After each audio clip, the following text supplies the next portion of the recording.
கர்த்தருடைய பரிசுத்த நாமத்திற்கு மகிமை உண்டாவதாக. கர்த்தர் கடந்த 2 மாத கால அளவும் கர்த்தர் நம்மை கண்ணின் மணியை போல பாதுகாத்து எல்லா தீமைகளுக்கும், ஆபத்துகளுக்கும், இக்கட்டுக்கும் விலக்கி மீட்டு கர்த்தர் இந்த 3ஆம் மாதத்தை காண கர்த்தர் நமக்கு கிருபை கொடுத்திருக்கிறபடியால் நான் உள்ளத்தின் ஆழத்திலிருந்து கர்த்தரை ஸ்தோத்திரிக்கிறேன். அதே போல நேர்மையான நல்ல காலை வேளையிலே இந்த வாக்குத்தத்த ஆராதனைக்கு கடந்து வந்திருக்கிற உங்கள் ஒவ்வொருவரையும் ஆண்டவராகிய இயேசு கிறிஸ்துவின் நாமத்திலே வாழ்த்துகிறேன், ஆசீர்வதிக்கிறேன். ஹல்லேலூயா. இந்த நாளிலும் நம்முடைய வாக்குத்தத்த வசனத்தை நாம் வாசிக்கலாம். 2 நாளாகமத்தின் புஸ்தகம் 7ஆம் அதிகாரம் 18ஆம் வசனம்.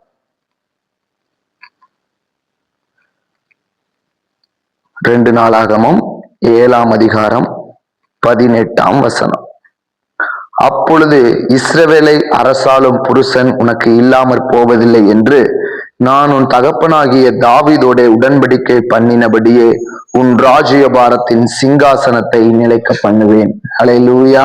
நாம் அப்படியே தலைகளை தாழ்த்தி கண்களை மூடி செபிக்கலாம். ஸ்தோத்திர மகா கிருபையும் இரக்கமும் நிறைந்த நல்ல நன்றியுள்ள தேவனே, உம்மை துதிக்கிறோம் அப்பா. உமக்கு நன்றி செலுத்துகிறேன் ஆண்டவரே. கர்த்தர் தாமே கடந்த 2 மாத கால அளவும் எங்களை கண்ணின் மணியை போல பாதுகாத்தீர். எல்லா தீமைகளுக்கும், ஆபத்துக்கும், இக்கட்டுக்கும் விலக்கி மீட்டு உங்க கரம் எங்களோடு கூட இருந்து எங்களை தாங்கி நடத்தி வந்த பாதைக்காக உமக்கு நன்றி செலுத்துகிறோம். இந்த 2 மாதத்துல எத்தனையோ ஆண்டவரே ஆசோதரம் ஆண்டவரே போராட்டமான சூழ்நிலைகளை கடந்து வர கர்த்தர் நீ பாராட்டின கிருபைக்காக உமக்கு நன்றி செலுத்துகிறோம் அப்பா. இப்பொழுது உம்முடைய கிருபையினால, உம்முடைய தயவினால, நீர் எங்கள் மேல வைத்த இரக்கத்தினால இந்த 3ஆம் மாதத்தில் கர்த்தர் எங்களை கொண்டு வந்து வைத்திருக்கிற உம்முடைய கிருபைக்காக உமக்கு நன்றி செலுத்துகிறோம். இந்த 3ஆம் மாதத்திலும் கர்த்தர் தாமே இந்த சீயோன் பர்வத ஊழியத்திற்கு ஆண்டவரே நீர் கொடுத்த உம்முடைய வார்த்தைக்காக உமக்கு நன்றி செலுத்துகிறேன். உன் ராஜ்யபாரத்தின் சிங்காசனத்தை நிலைக்க பண்ணுவேன் என்று சொன்ன தேவன் ஆண்டவரே, இந்த நல்ல வார்த்தையை கொடுத்ததற்காக உமக்கு நன்றி செலுத்துகிறேன் ஆண்டவரே. எங்களுடைய சிங்காசனத்தை கர்த்தர் நீர் நிலைக்க பண்ணுகிறவராய் இருக்கிறதற்காக உமக்கு கோடான கோடி நன்றி செலுத்துகிறேன். இந்த அருமையான நல்ல நேரத்தை பரிசுத்த ஆவியானவர் நீர் பொறுப்பெடுத்துக் கொள்ள வேண்டுமாய் செபிக்கிறேன். பேசுகிற அடியனை மறைத்து ஆண்டவரே உம்முடைய வார்த்தை வெளிப்படட்டும், சத்தம் என்னுடையதாய் இருக்கட்டும், வார்த்தை உம்முடையதாய் இருக்கட்டும் என்று சொல்லி உம்முடைய கரத்துல தாழ்த்தி ஒப்பு கொடுக்கிறேன் இயேசுவின் நாமத்தில் பிதாவே, ஆமென். ஹல்லேலூயா. கர்த்தருடைய பரிசுத்த நாமத்திற்கு மகிமை உண்டாவதாக. நாம் வாசித்த இந்த 2 நாளாகமத்தின் புஸ்தகம் 7ஆம் அதிகாரம் 18ஆம் வசனத்திலே கடைசி பகுதி சொல்லுகிறது, உன் ராஜ்யபாரத்தின் சிங்காசனத்தை நிலைக்க பண்ணுவேன். இந்த வார்த்தையை தேவனாகிய கர்த்தர், இஸ்ரவேலின் தேவன் யாரை பார்த்து சொல்லுகிறார் என்று சொல்லி பார்த்தால் தாவீதினுடைய மகனாகிய சாலமோனை குறித்து இந்த வார்த்தை சொல்லப்படுகிறது. ஹல்லேலூயா. தாவீதுக்கும் பத்சேபாளுக்கும் முதலாவதாக பிறந்த குழந்தையை கர்த்தர் என்ன பண்ணுகிறார்? அவர்கள் செய்த அந்த பாவத்தின் நிமித்தமாக முதலாவது பிறந்த குழந்தையை ஆண்டவர் கொன்று போடுகிறார். 2வதாக கர்த்தர் தாவீதினுடைய பாவ மன்னிப்பின் நிச்சயமாக அவனுடைய பாவம் மன்னிக்கப்பட்டதற்கு பிற்பாடாக அதே தாவீதுக்கும் பத்சேபாளுக்கும் 2வதாக ஒரு பிள்ளை பிறக்கிறது. அந்த பிள்ளை தான் சாலமோன். ஹல்லேலூயா. அந்த 2வதாக பிறக்கிற சாலமோனுக்கு தாவீதினுடைய சிங்காசனத்திலே அமரக்கூடிய ஒரு ஸ்தானத்தை என்ன பண்றாரு? கர்த்தர் வைத்திருக்கிறார். இந்த சாலமோன் என்கிற பெயரினுடைய அர்த்தம் என்ன என்று சொல்லி பார்த்தால், சாலமோன் என்று சொன்னால் சமாதானம். இந்த சாலமோனுடைய வாழ்க்கையை குறித்து நாம் பார்த்தோம்னு சொன்னா பல நற்காரியங்களும் சில வெற்றிகளும் அவனுக்கு காணப்படுகிறது. அதே போல அதே சாலமோனுடைய வாழ்க்கையிலே சில தோல்விகளும் சில பாவங்களும் காணப்படுகிறது. சாலமோனுடைய நாட்களை பார்க்கிற பொழுது அவனுடைய நாட்களிலே யுத்தமே இல்லை. அவனுடைய நாட்கள் மிகவும் சமாதானமாயிருந்தது. ஆனால் இதே அவனுடைய தகப்பனாகிய தாவீதினுடைய ராஜ்யபாரத்தின் நாட்களை நாம் சிந்தித்து பார்த்தோம் என்று சொன்னால், நாம் 2 சாமுவேல் புஸ்தகங்களிலே, ராஜாக்களின் புஸ்தகங்களிலே நாம் அதை வாசித்தோம் என்று சொல்லி பார்த்தோம்னா, அவனுடைய தாவீதினுடைய நாட்களிலே அப்படி சமாதானமாய் தாவீது இருந்தான், சமாதானமாய் சிங்காசனத்துல தாவீது அமர்ந்திருந்தான் என்று நாம் வாசிக்கவே முடியாது. ஒவ்வொரு விஷயம் அவன் என்றைக்கு தாவீதின் தலையின் மேல் அபிஷேகம் பண்ணப்பட்டதோ அந்த அபிஷேகம் பண்ணப்பட்ட நாள் முதற்கொண்டு ஒவ்வொருவருக்காக பயந்து ஓடிக்கொண்டிருக்கிறான். சவுலின் இடத்திலிருந்து தன் ஆத்துமாவை தப்புவித்துக் கொள்ள வேண்டும் என்று சொல்லி ஓடுகிறான். பெலிஸ்தர்களுக்கு பயந்து ஓடுகிறான். கோலியாத்தின் சகோதரர்களுக்கு பயந்து ஓடுகிறான். ராஜாவாக சிங்காசனத்திலே சமஸ்த இஸ்ரவேலுக்கும் ராஜாவாய் மாறினதற்கு பிற்பாடாக தன்னுடைய சொந்த குமாரன் அப்சலோம் தன்னை கொல்ல வேண்டும் என்று சொல்லி துரத்தின பொழுதும் அவனுக்கு பயந்தும் ஓடிக்கொண்டிருக்கிறான். ஹல்லேலூயா. இப்படியாக தாவீதின் நாட்கள் முழுவதும் போராட்டமாகவும் யுத்தமாகவும் இருந்தது. அவன் கர்த்தருக்கென்று ஒரு ஆலயத்தை கட்ட வேண்டும் என்று தாவீது நினைத்த பொழுது கர்த்தர் சொல்லுகிறார், நீ என்ன பண்ணக்கூடாது, என்னுடைய ஆலயத்தை கட்டக்கூடாது, உன்னுடைய கரத்திலே இரத்த பாவக்கரை இருக்கிறது என்று சொல்லி அவன் ஆலயத்தை கட்டுவதை கர்த்தர் விரும்புகிறார். ஹல்லேலூயா, ஹல்லேலூயா. தாவீதுக்கு வந்த எல்லா யுத்தத்திலும் கர்த்தர் ஜெயத்தை கொடுத்தார். அவன் போகிற யுத்தம் எல்லாவற்றிலும் ஜெயம் அவனுக்கு கிடைத்தது. அந்த ஜெயத்தை கொடுத்தவர் கர்த்தர். அவனுக்கு அந்த சிங்காசனத்தை கொடுத்தது கர்த்தர். ஆனால் அவன் சமாதானமாய் தன்னுடைய வாழ்நாளை வாழ்ந்தானா என்று சொல்லி பார்த்தா இல்ல. சமாதானமா சிங்காசனத்துல உட்கார்ந்தானா இல்ல. ஹல்லேலூயா. அவனுடைய நாட்கள் பரியந்தம் அவன் உயிரோடு இருந்த நாட்கள் வரையிலும் ஓடி ஓடி திரிந்து கொண்டிருந்தான். ஹல்லேலூயா. ஆனால் தாவீதோ நாளுக்கு நாள் விருத்தி அடைந்தான். அவனை கர்த்தர் ஒருபோதும் விட்டு விலகல.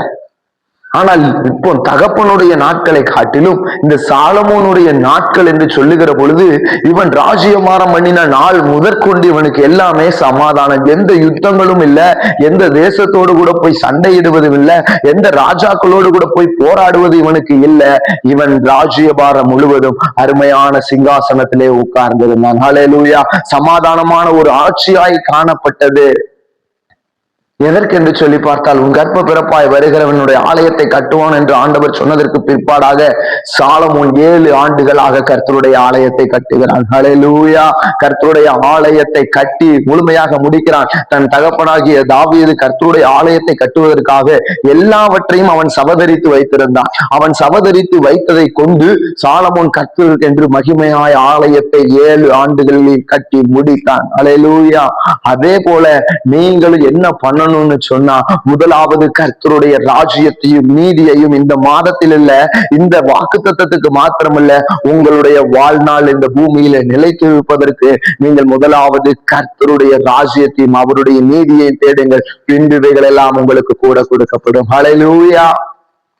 இந்த இடத்துல சாலமோனுக்கு இந்த வாக்குத்தத்தம், இந்த வார்த்தை ஏன் கொடுக்கப்படுதுன்னு சொன்னா, இவன் கர்த்தருடைய ஆலயத்தை கட்டி முடித்து கர்த்தருடைய ஆலயத்துல இவன் ஒரு விண்ணப்பத்தை ஏறெடுக்கிறான். அப்போ ஆண்டவர் சொல்றாரு, இந்த ஸ்தலத்திலே செய்யப்படும் ஜெபத்திற்கு என் கண்கள் திறந்தவைகளும் என் செவிகள் கவனிக்கிறவைகளுமா இருக்கு. அப்போ நீங்கள் முதலாவது கர்த்தருடைய ராஜ்யத்தையும் அவருடைய நீதியையும் தேடுகிற பொழுது என்ன பண்ணுவார், உங்களுடைய ஜெபத்திற்கு ஆண்டவர் கண்களை திறப்பார். உங்களுடைய விண்ணப்பங்களை அவர் செவி கொடுத்து கேட்பார்.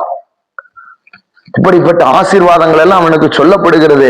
அப்படி சொன்னதுக்கு பிற்பாடாக தான் ஆண்டவர் சொல்றாரு, உன் ராஜ்யபாரத்தின் சிங்காசனத்தை நிலைக்க பண்ணுவேன். அருமையான கர்த்தருடைய வார்த்தையை கேட்கிற தேவ பிள்ளைகளே, நீங்கள் சிந்தித்து பாருங்க. நான் கர்த்தருடைய ராஜ்யத்தையும் நீதியையும் தேடுகிறேனா? முதலாவது நான் கர்த்தருக்கு கொடுக்க வேண்டிய நேரத்தை நான் கொடுக்கிறேனா? இதை சிந்தித்து பார்த்து நீங்கள் செயல்படுங்கள். ஹல்லேலூயா. நீங்கள் முதலாவது தேவனுடைய காரியங்களிலே முக்கியத்துவம் கொடுத்து அவரை முதன்மைப்படுத்தி நிறுத்துவீர்கள் என்று சொன்னால் உங்களுடைய சிங்காசனம் நிலைக்கப்படும். உங்களுடைய வியாபாரம் நிலைப்படும். உங்களுடைய வருமானங்கள் நிலைப்படும். நீங்கள் கையிட்டு செய்கிற சகல காரியங்களையும் கர்த்தர் நிலைக்க பண்ணுவார்.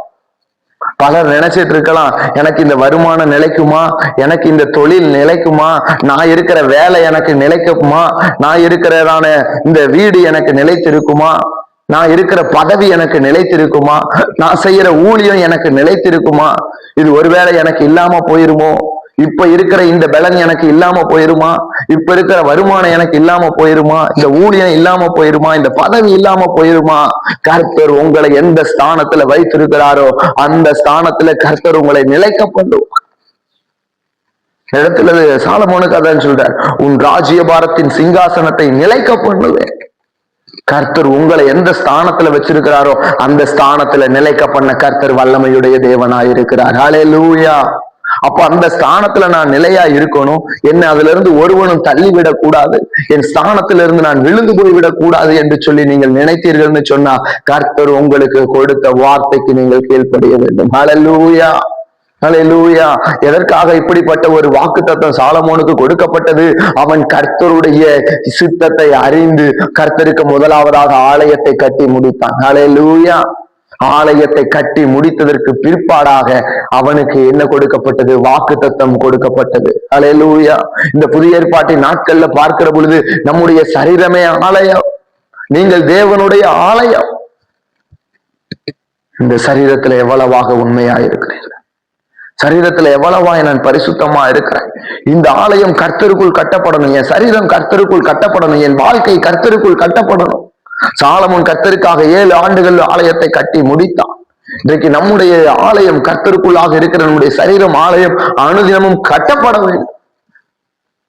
இந்த ஆலயத்தை நீங்கள் கட்ட உங்களுடைய இருதயம் கர்த்தருடைய இருதயத்தோடு கூட ஒத்திருக்க, அவருடைய சித்தம் என்னதென்று அறிந்து நீங்கள் செயல்படுகிற பொழுது இந்த பூமிக்குரிய ஆசீர்வாதங்களை கர்த்தர் உங்களுக்கு கொடுப்பார். உங்களுடைய ஆவிக்குரிய ஆசீர்வாதங்களை கர்த்தர் கொடுப்பார்.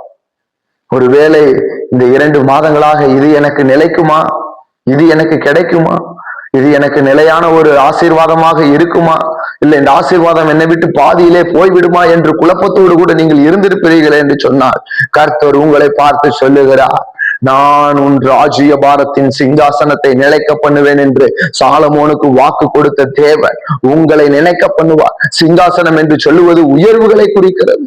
நீங்க எது உயர்வாய் நினைத்து கொண்டிருக்கிறீங்க? உங்களுடைய பதவி, உங்களுடைய வேலை, உங்களுடைய தொழில், உங்களுடைய ஊழியம், உங்களுடைய ஆவிக்குரிய வாழ்க்கை, உங்களுடைய அபிஷேகம், இந்த உயர்வுகள் எல்லாம் நிலைத்திருக்கும்.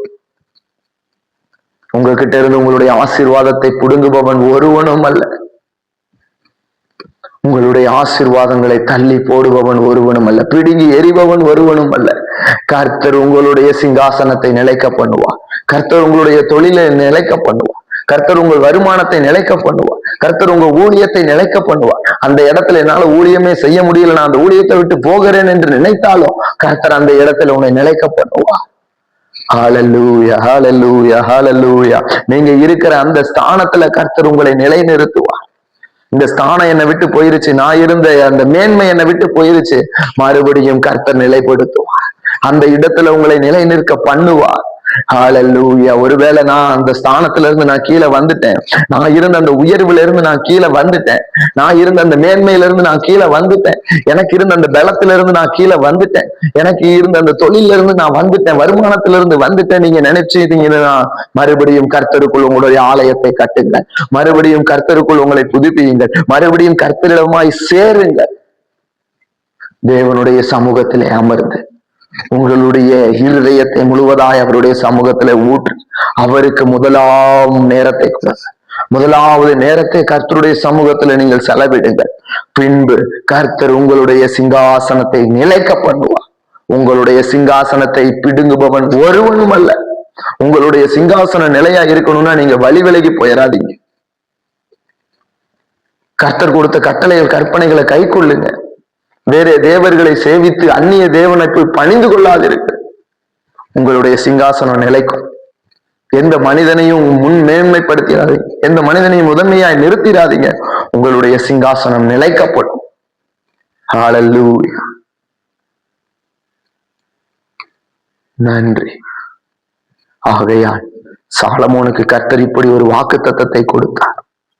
ஆனால் அவன் அந்த வாக்கு தத்தத்தையும் அவர் கொடுத்த கட்டளையும் கை கொள்ளாமல் அந்நிய ஸ்திரீகளிடத்திலே ஆசை வைத்து அவர்களை திருமணம் முடித்து அந்நிய தெய்வர்களையே பணிந்து போய் கொண்டான். அந்நிய தேவர்களை சேவித்து விக்கிரக வழிபாட்டுக்கு நேராய் போனான். அவனுக்கு கர்த்தர் கொடுத்த வாக்கு தத்தத்தை அவன் சுதந்திரிக்கல. அருமையான கர்த்தருடைய வார்த்தை கேட்கிற தேவஜனமே, கர்த்தர் உங்களுக்கு கொடுத்த இந்த வாக்கு தத்தத்தை நீங்கள் சுதந்திரிக்க வேண்டும். அப்படியே நாம் கண்களை மூடி ஸ்தோத்திரம், ஸ்தோத்திரம், ஸ்தோத்திரம். ஹல்லேலூயா, ஹல்லேலூயா. சாலமோனுக்கு கர்த்தர் சொன்னது போல உன் ராஜ்ய பாரத்தின் சிங்காசனத்தை நிலைக்க பண்ணுவேன் என்று சொன்னார். ஆனால் அவனோ அந்நிய ஜாதிகளிடத்துல பெண் மேல் ஆசை வைத்து அவர்களை திருமணம் முடித்து அவர்கள் வணங்குகிற விக்கிரகத்தை நாடி ஓடி வணங்கி அவனுடைய இருதயம் வழி விலகி போய்விட்டது. அவன் அந்த வாக்கு தத்தத்தை சுதந்திரிக்கல. ஆனால் இந்த காலை வேளையில உன் ராஜ்யபாரத்தின் சிங்காசனத்தை நிலைக்க பண்ணுவேன் என்று பரிசுத்த ஆவியானவர் நம்மை பார்த்து சொன்னது போல இந்த வாக்கு தத்தத்தின் வாழ்த்து செய்தியாக உங்களை கொண்டு கர்த்தர் சோதரம் நீங்கள் முதலாவது தேவனுடைய ராஜ்யத்தின் நீதியும் தேடி உங்களுடைய சரீரமாகிய ஆலயம் அவருக்குள்ள கட்டப்பட்டு புதுப்பிக்கப்படுகிற பொழுது உங்களுடைய ராஜ்யபாரத்தின் சிங்காசனம் நிலைக்கப்படும். உங்களுடைய தொழில் நிலைக்க பண்ணுவார். உங்களுடைய வருமானத்தை நிலைக்க பண்ணுவார். உங்களுடைய பதவியை நிலைக்க பண்ணுவார். உங்களுடைய ஊழியத்தை நிலைக்க பண்ணுவார். உங்களுக்கு இருக்கிற ஸ்தானத்தை, உங்களுக்கு இருக்கிற உயர்வை, உங்களுக்கு இருக்கிற மேன்மையை கர்த்தர் நிலைக்க பண்ணுவார். வாக்கு தத்தத்தை கொண்டு உடைய பிள்ளைகளை வாழ்த்தி ஆசீர்வதிக்கிறேன். வந்திருக்கிற ஒவ்வொருவருக்காய் கர்த்தரை ஸ்தோத்திரிக்கிறேன். ஒவ்வொருவருடைய ஸ்தானத்தையும் மேன்மையும் உயர்வுகளையும் கர்த்தர் நிலைக்க பண்ணுவீராக. தேவனாகிய கர்த்தர் இந்த வாழ்த்தை கொண்டு உடைய பிள்ளைகளை நான் வாழ்த்தி ஆசீர்வதிக்கிறேன். கர்த்தர் நீர் அப்படியே செய்ய போவதற்காக உமக்கு நன்றி செலுத்து. இயேசுவின் நாமத்தில் ஜெபிக்கிறேன் ஜீவனுள்ள நல்ல பிதாவே, ஆமென். என் ஆத்துமாவே கர்த்தரை ஸ்தோத்திரி, என் முழு உள்ளமையோட பரிசுத்த நாமத்தை ஸ்தோத்திரி. என் ஆத்துமாவே கர்த்தரை ஸ்தோத்திரி. கர்த்தர் செய்த சகல உபகாரங்களையும் மறவாதே. ஆமென். கர்த்தர் தாமே இந்த வார்த்தைகளை கொண்டு உங்களை ஆசீர்வதிப்பார்.